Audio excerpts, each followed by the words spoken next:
There is a God at the bottom of the river. Some folks will tell you that's just a story, but us wary folk, no different. When the reeds along the banks whisper that a squall is rushing across the marshland, we listen. When the tide flows up from the sea, flooding the river with muddy brown water, we know enough to watch. The God in the river speaks to us in the language of small things. That's how my father knew something was wrong even before we rounded the bend into Hespera's watch. "Caro, take the tiller." Pa leaned over the stern to dip his hand in the river. Our wherry was loaded up with timber for the lumber yard in Sisima. The boat rode low in the water, so he had no trouble reaching the surface. A tiny wake curled after his fingers, forming a wobbly line of bubbles. The sun had disappeared below the moss-draped trees, and the river grew stiller by the moment. He pulled his hand back as if it had been stung. I sat up straight. "What was that?" "I don't rightly know." He looked as if he wanted to say more, but he only added, "He's unsettled tonight." He meant the God in the river. Everyone knows it can be bad luck, even dangerous, to speak of a god by name.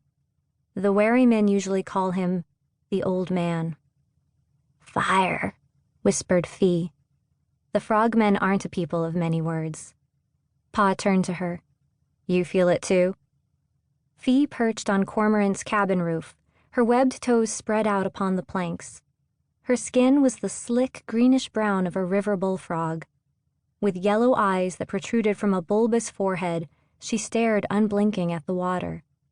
The hem of her linen dress was shredded, threads trailing away behind her. It's said that many thousands of years ago, time out of mind, the god in the river fell in love with a sailor's daughter. Their children became the frogmen. The land folks wrinkle their noses and call them dirty, but inlanders are ignorant about many such things. I sniffed. I don't smell any smoke. As I spoke, the wind shifted and an acrid smell poisoned the air. Any moment now we would come into sight of Hespera's Watch, the first town south of the Achaean border. I gripped the tiller so tightly my knuckles turned pale. Cormorant's stiff black sail swung halfway out on the starboard side. The heat of the day still warmed her planks, though the sun was gone. I spread the fingers of my free hand upon the decking, as if peace could somehow seep from her into me. The god in the river doesn't speak to me like he does to Pa. Not yet. "The day your fate comes for you, you'll know," Pa always tells me. The way I knew when it came for me. Well, it seems to me my fate might hurry up a little. Pa was 15 when the god in the river first whispered his name. I'm 2 years older, and I've yet to hear anything. But I keep my ears open, because I'll inherit Cormorant someday.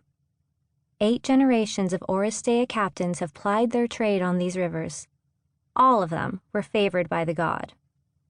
We slipped onward through the shadowy water. The trees fell away, and the port of Hespera's Watch was before us. Or would have been.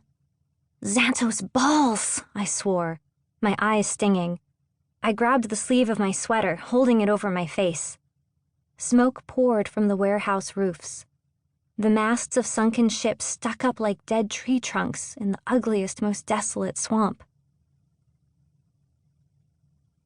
To keep listening to this audiobook, I've left you a link in the description so you can do it, at no cost thanks to Audible's 30-day free trial.